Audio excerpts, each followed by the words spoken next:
মানুষ যেভাবে চিন্তা করতে পারে ওইভাবেই সে সবকিছু করতে পারে। আপনাদের সবার প্রতি আমার একটা অনুরোধ যে আপনাদের যেই কাজ করতে ভালো লাগে আপনারা মনোযোগ দিয়ে ওই কাজই করুন।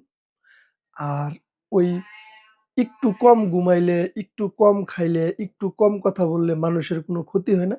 এর চেয়ে মানুষ আরো বেশি ভালো থাকে। এখানে একটা ওয়ারড্রোব দরকার কাপড় রাখার জন্য, আর ওয়ারড্রোবের উপরে আমি এই টিভিটা রাখবো। তাইলে কি হইব, আমার এই যে ছোট এই যে এই একটা ওই একটা এই পুসু পাসু যে দুই দুই তিনটা আছে, এই পুসু পাসু দুই তিনটা শেষ হয়ে যাব।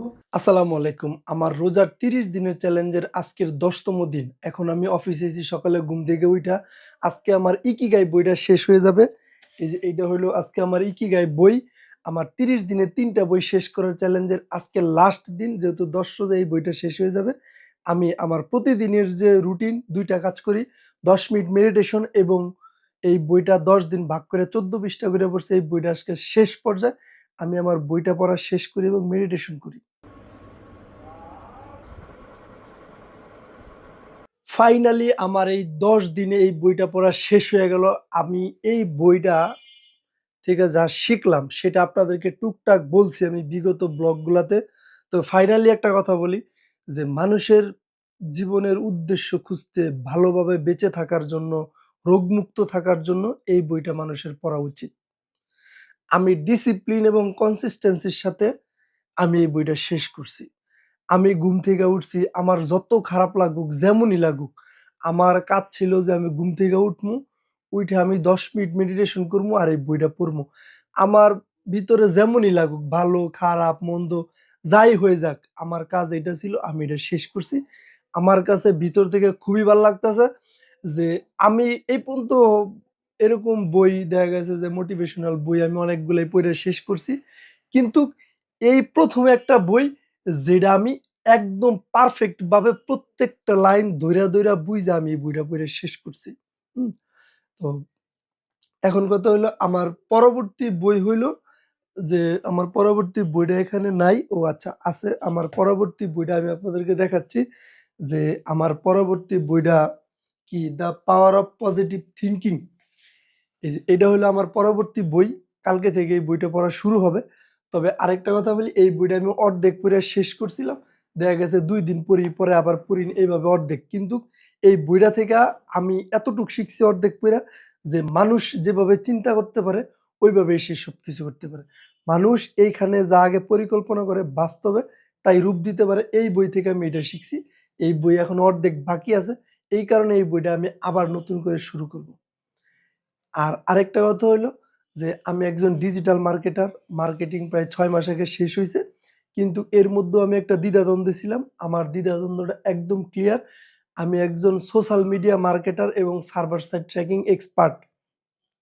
আর আমার কাছে ব্যাপারটা খুবই ভাল লাগতেছে যে মানে লাগাতার কাজ করলে, ছোট, ছোট কাজ করলে অনেক দূর আগানো যায়, অনেক কিছুই করা যায়। উদাহরণ হিসেবে আমার ওই ইকিগাই বইটা আমি ১০ দিনে শেষ করে ফেলাইছি। আমার কাছে খুবই ভাল লাগতেছে। খুবই বলতে খুবই ভাল লাগতেছে। আর আপনাদের সবার প্রতি আমার একটা অনুরোধ যে আপনাদের যেই কাজ করতে ভালো লাগে আপনারা মনোযোগ দিয়ে ওই কাজই করুন। আর ওই একটু কম ঘুমাইলে, একটু কম খাইলে, একটু কম কথা বললে মানুষের কোনো ক্ষতি হয় না। এর চেয়ে মানুষ আরো বেশি ভালো থাকে। তো এখন প্রায় 12:30টার মতো বাজে। আমি এখন বাসায় যামু, গোসল করমু, ফ্রেশ হমু। আবার অফিসে আসমু। আইসা আমার মার্কেটিং এর কাজ আছে। আমি আমার এই লিঙ্কডিন একটা প্রোফাইল খুলতেছি মার্কেটার হিসাবে। তো ওইটারই টুকটাক কাজ আছে। এখন আমি বাসায় যাবো আরকি। আমি সকালে ঘুম থেকে উইঠা গেছি অফিসে। আমি মনে করছি কি যে আম্মা বাসায় আছে, কাজে যায় নাই। তো এই কারণে আমি আসলে এই যে বিছানা, মশারি এগুলো আসলে আমি কিছুই উড়াই নাই। এখন বাজে দুপুর ১:৩০। ঠিক আছে? কিছুই উড়াই নাই। এখন দেখি যে আমি অফিসে যাওয়ার আগেই আম্মা কাজে গেছে গা। তো এখন কি আর করার, এই কাজগুলো আমারই করতে হইব। তো এই কাজগুলো শেষ করি, তারপরে আমি একটু পিসিতে বসবো। আর ওইটা হইলো আমার রুটিন শিডিউল, আমি টুকটাক যা কাজকর্ম করি। আর এখন থেকে আমি, এখন না মানে আজকে থেকে আমি আমার কনটেন্টের আর মার্কেটিংয়ের ৬ মাসের একটা প্ল্যানিং করব। তো এখন আমি এই কাজগুলো শেষ করি আর কি। এই যে আমার বিছনা গুছানো শেষ, আমার দিয়া যতটুকু হয়েছে আমি ততটুকুই করছি। আর এই যে ব্যাট, কিন্তু একটা মজার কাহিনী হইলো যে এই বেডে আসলে মশা মানে না, সেই পরিমাণে মশা। দিনের বেলাও এই রুমে বসতে হইলে মশারি টানায় বসতে হয়। আমি এই যে আজকে আবার জানলাটা খুলে দিছি, জানলাটা সচরাচর পুরোপুরি খোলা হয় না, কারণ বিকালের পর থেকে প্রচুর মশা আসে এইখানে। আর এটা হলো আমার রুম, আমি একদিন পুরো রুমটা দেখাবো। আর আরেকটা কথা হলো আমার রুমের একটা কমতি আছে, সেটা হলো এই যে আমার রুমে এখানে একটা ওয়ার্ড্রোব দরকার কাপড় রাখার জন্য, আর ওয়ার্ড্রোবের উপরে আমি এই টিভিটা রাখবো। তাইলে কি হবো, আমার এই যে ছোট এই যে এই একটা ওই একটা এই পুচু পাচু যে দুই দুই তিনটা আছে, এই পুচু পাচু দুই তিনটা শেষ হয়ে যাবো, এটা বাইরে দিয়ে দিব। তো এই জায়গাটা একদম স্মার্ট এবং সুন্দর লাগবো। এখন জানি আমার কি কাম, ও আচ্ছা, এখন আমার কাজ হইলো কন্টেন্টের প্ল্যানিংটা করা।